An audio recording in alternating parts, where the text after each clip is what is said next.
Hey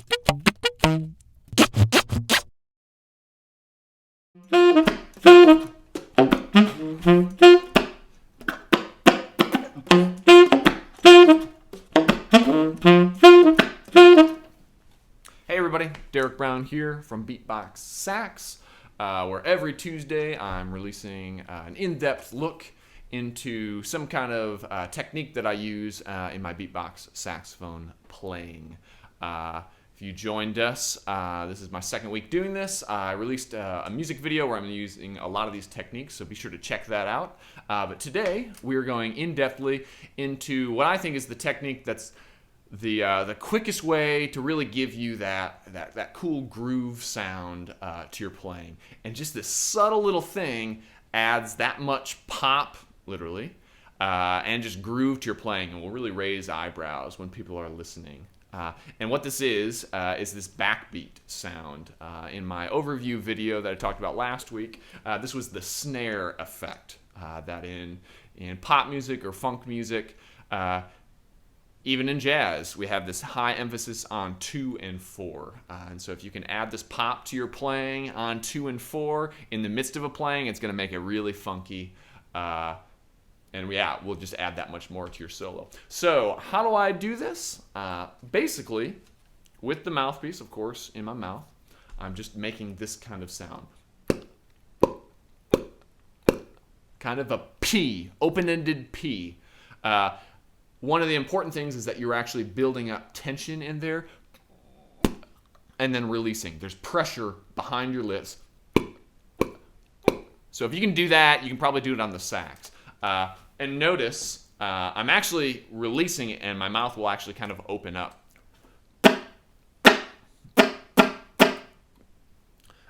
You can do that where it's a little bit more closed. But still, there's air being released out to the side. Now, I'm not doing anything with slap tonguing. A lot of people think it is, but it's not. It's just going to really forcefully. And at the beginning, it's going to take a lot of energy. You may be surprised and be like, whoa, I cannot keep that up a whole song. But you'll get it. You'll tone that down, and it becomes a piece of cake. So up close, just have my normal embouchure. I'll move in a little so you can see.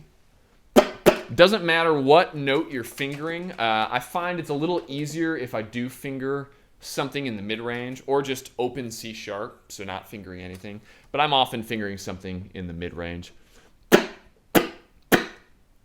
When you do lower notes or high notes, it does affect kind of the general timbre. You notice there isn't a specific tone being sounded, and I like that.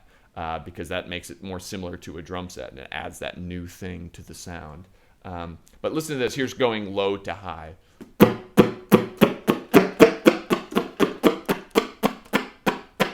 Once you get to a certain point, it doesn't really matter. It just kind of has that cool sound.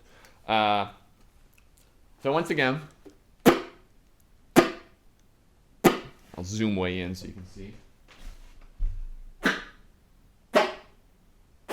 Once again, at the beginning, you're going to need a lot of pressure built in. It's not just going, I'm not just tonguing. I'm not doing anything with the tongue.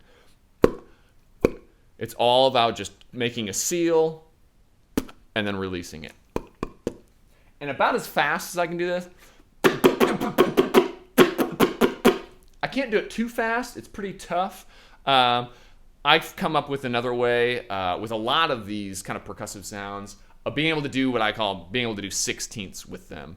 And that involves something else that I'll get into later. But for now, just doing that. So when you're playing the saxophone, basically you're throwing that in between notes. So you're going to have to, for now, you're going to have to stop on 2, play that on 2, and then continue, play that on 4. So I'd suggest starting by playing, once you have it down, once you have this effect down, playing quarter notes. Play a quarter note pitch, play that pop as another quarter note, play a pitch, play the pop. So it's like 1, 2, 3, 4, so forth.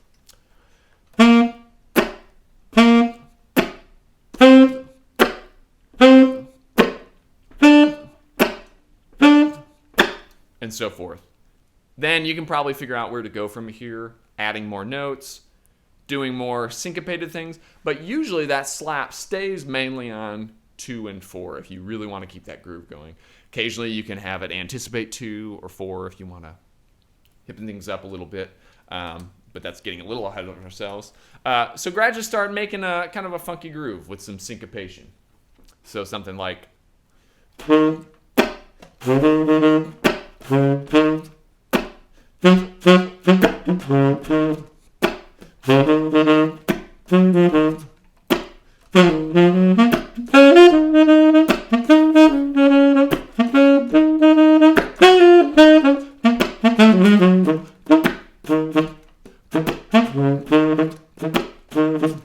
you see how that just adds a groove to it? That a lot of times we have sax players, we can create, but it's often just missing something if you're playing by yourself, you know.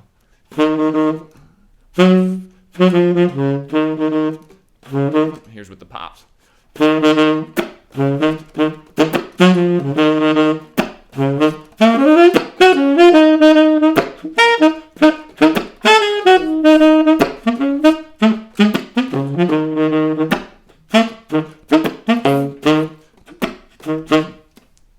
So those are the saxophone pops. Hopefully you're figuring this out. Basically, it just comes down to putting the horn in your mouth and just messing around with it.